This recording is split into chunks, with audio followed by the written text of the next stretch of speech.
Hi all, ಇದು ಸೋಮವಾರದ mini vlog ಆಗಿರುತ್ತೆ. ಸೊ ಬೆಳಗ್ಗೆ ಎದ್ದು ಟಿಫನ್ಗೆ ರಾಗಿ ರೊಟ್ಟಿ ಮಾಡಿದ್ದೆ.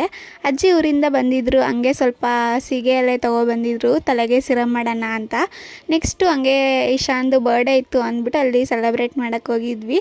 ಸೊ ಸೆಲೆಬ್ರೇಟ್ ಎಲ್ಲ ಆದಮೇಲೆ ನೈಟ್ ಊಟಕ್ಕೆ ಚಪಾತಿ ಜೊತೆ ಈರುಳ್ಳಿ ಮತ್ತು ಕ್ಯಾರೆಟ್ ಪಲ್ಯ ಮಾಡೋಣ ಅಂತ ಮಾಡ್ತಾಯಿದ್ದೀನಿ.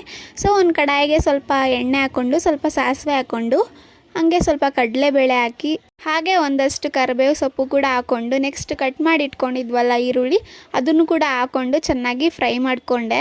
ನೆಕ್ಸ್ಟ್ ರುಚಿಗೆ ತಕ್ಕಷ್ಟು ಸಾಲ್ಟ್ ಹಾಕಿದ್ರೆ ಈರುಳ್ಳಿ ಬೇಗ ಫ್ರೈ ಆಗುತ್ತೆ ಅಂತ ಅಂದ್ಬಿಟ್ಟು ಸಾಲ್ಟನ್ನು ಕೂಡ ಈಗಲೇ ಹಾಕ್ಕೊಂಡು ನಾನು ಚೆನ್ನಾಗಿ ಫ್ರೈ ಮಾಡ್ಕೊತಾ ಇದ್ದೀನಿ. ನೆಕ್ಸ್ಟ್ ಸ್ವಲ್ಪ ಅರಿಶಿನ ಮತ್ತು ಖಾರಕ್ಕೆ ಸ್ವಲ್ಪ ಚಿಲ್ಲಿ ಪೌಡರ್ ಹಾಕ್ಕೊಂಡೆ. ನಾನು ಹಸಿಮೆಣ್ಸಿನ್ಕಾಯಿ ಹಾಕಿಲ್ಲ.